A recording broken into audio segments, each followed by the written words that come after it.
Right, welcome everyone. Thank you for listening to this. So, Memjo, it's a digital memory journal for people living with dementia. So this has come from, we were one of the teams at SyncTheCity 2017. So the actual person whose idea it is Robert. Get to stand up, he's sitting at the back of the room. So this is Robert's grandmother who has dementia, and the whole idea is quite simple. He said, you know, lots of people, I don't know how many people here have got personal experience of somebody living with dementia. Lots of people, when their family member has dementia, they'll create a paper memory book. And he said, wouldn't it be cool if you could create a digital memory book? Because the thing about running a digital memory book on a tablet is you can then have video and film and music and make things interactive in a way that you can't do with a paper memory book. So that's really what Memjo is all about. Now, we had SyncTheCity. We didn't win, someone else won. But as a team, we kind of kept in touch. And when we did SyncTheCity, we got loads of feedback. So we spoke to care homes and charities, and lots of people rang us up and said, are you doing anything with Memjo? That was such a cool idea. I'd love to have it in our care homes. I'd love to have this for my mum. So it just turned out at the summer last, Robert had graduated. I've been working on some projects that had finished, and we thought, let's give it a go then. Let's see if we can make this work. So my background is I've worked in IT for 30 years, but I've always worked for big corporate companies. So I've worked at places like BP, National Grid, Anglian Water, other oil companies, worked for some big IT companies. So this is a chance to say, well, all that stuff I've done for those big corporates, can we actually do something between us to do some good for people with dementia? And I had personal experience as well. So I had a neighbour that I was very close to that had dementia, and I saw the struggles that he went through, but also the opportunities of what you can do with this. So the idea is pretty simple in some ways. So run it on a tablet computer, keep it really simple. So because you're giving it to somebody who's maybe never used a computer before, they don't understand all the typical menus, the little home screen, the 3 dots, the 3 little hamburger menus. They don't understand what that is. They probably haven't got very good dexterity in their fingers, never used a touch screen before. So that's where you run all the content. I'm going to turn that back. But what makes it different and unique is that tablet is linked to a website. So what the family will do, and it's the family who are paying for this, they'll go onto the website, they can create the digital memory book in their own time, they can load up that person's playlist onto the tablet from the website, and then it all gets downloaded to it automatically. And that way we can keep the tablet really simple. Because when people do these things manually, you're fiddling about trying to configure that. And this is what people are telling us. We haven't found anything like this that exists. It's anything that works with this model. Nobody seems to have done it before. And it's something people could use in their own home or in a care home. So the care homes are saying, well, if we had this, I'd know I could go into the person's room, press a button on the tablet, and I'd be playing their favourite music. But equally, someone in their own home, it's a way of keeping connected with them and in touch when you're not there. Or when you are visiting, you've got something to do in the visits because you might go through the memory book together, or you might go through their favourite films together.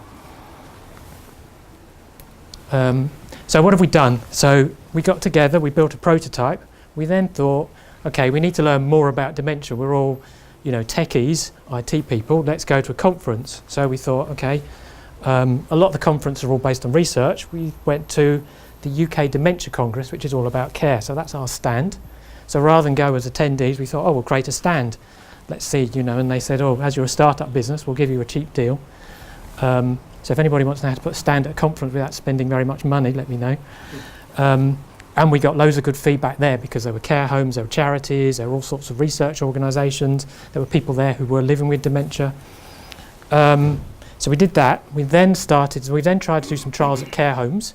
That didn't go so well because we were almost going to the wrong people. We thought, okay, we'll go to a care home, talk to the manager, but then the manager puts you in touch with some families and they don't really get the idea, they haven't been sold it properly. So we're kind of thinking again about, right, what we want to do is get to the families, so we're starting to plan some events, refresh the website, do a lot more marketing online, and also look to create some kind of early release apps. So I won't have the full functionality, but there's enough there that people who are interested can play with it and try things out. So in terms of the slide structure, what's the addressable market? So United Kingdom, so the official figures are there's 850,000 people living with dementia, going up to 1 million by 2021. Now this number, this 850,000, I've seen that knocking around for about 3 years. So I think the number is probably higher than that. If you then say, okay, this is applicable anywhere else in the world. Europe is currently 10.5 million, going up to 13 million by 2030. In there, Western Europe is about 7.5 million. Globally, you've got over 46 million people with dementia, going up to 75 million by 2030. So there's a market here. The other thing that's interesting, because we're selling this to the families of the people with dementia, in effect, if you assume those people have got an average of 2 children each, there's actually 850,000 times 2 potential people to buy this. Because the business model is that it's paid for by the families. So it's not paid for by the care homes because they haven't got money on this. The care homes are interested because if they had it installed in their care home, it differentiates themselves. But for them, it's not about paying for it. So at the moment, we have a business model based on $9.99 a month. So one of the things we're still working on, and we can't validate, is how do we validate that's the right number? Is it too small? Is it too big? What will people pay? And you know, we do a model where you get 1 month free trial, cancel after a month, and at the moment for MVP, we're planning to do the customer owns their tablet, and we'll run it on cheap Android tablet. This one cost me £99 out of Argus, so it doesn't have to be expensive. So on the costing side, we've got better feel for some figures than others. So we know that $9.99 a month, we'll need about no more than 50p a month for cloud hosting, probably around 50p a month for all the payment processing. Potentially, £1 will go to a partner. So say we sold through a care home. The cost of acquisition of this is somewhere we're less clear on. So we're still working on how do we validate what's the cost of acquiring a customer. So the whole thing about subscription business, you need to know what's it cost to acquire a customer, how long are you going to keep them. So typically someone with dementia would live for 8 years. So we're kind of assuming that you'd probably be looking for somebody who would use this for around 4 years. That the rest of it then funds the team. So assuming we have a team of around about 10 people to have a viable business, we need about 4,000 customers to break even, to be generating enough income, which is about 0.5% of everybody in the UK living with dementia. And currently we're targeting 5% as where we could get to, but again, this is another number. So some of the investors we've talked to have said, you need to do more market research on what's the right number there. That's just a draft number. So our go-to-market strategy then is what we're looking at is the children or the families primarily of the person living with dementia. So that's roughly people in their 50s and 60s. We're then looking at using surveys and events is what we've decided is going to be the way to try and build up mailing lists, find some better early adopters. We were going through care homes, but it's quite a long, tortuous route, so we think it's better to try and get to people directly. And because Robert at the back here knows about Facebook and marketing, so basically we start with Facebook to the beginning of our campaign. Less than 2 minutes. Okay. In terms of competition, so there are a few free apps out there where you've got somebody who say their father or their mother's got dementia, have built an app and it's free, but they haven't gone through an extensive design process. And when we've talked to people who are designers and build products in this area, they say the trouble with those is somebody's just done one idea. And then the other extreme is people are trying to do things like this with the big apps, trying to use things like Google Photos, Spotify, WhatsApp and so on.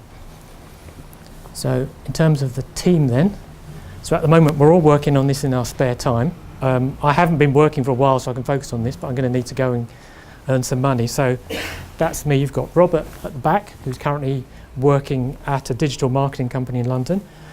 We've got Lucia, who's done all our creative. She's a graphic designer, although she's struggling with, I think we're going to lose her time. We've had a chap called James Middleton who works at Purple Tuesday. He's been helping us in his spare time with some of the web development. This is someone who wasn't in the SyncTheCity team, but Rob Waggett is a guy I know, worked with before. He's a very experienced app developer, so he's been building some of the app things for us. Joe's another developer who's recently graduated. The other thing that's key is, the font hasn't worked, is Bernie's Nostalgia Club. So I've been going to some dementia clubs, and this chap Bernie Kite runs reminiscent sessions, and he's got masses of content. So we can create some general content for people. And finally, our challenges. So, we've got 101 challenges, but these are two things we're worrying about at the moment. So one is market research. How do we work out, will people pay for this, or will enough people pay for it? And then the other thing is the pace is quite slow. So we're part of Tech Velocity and get great support from Chris.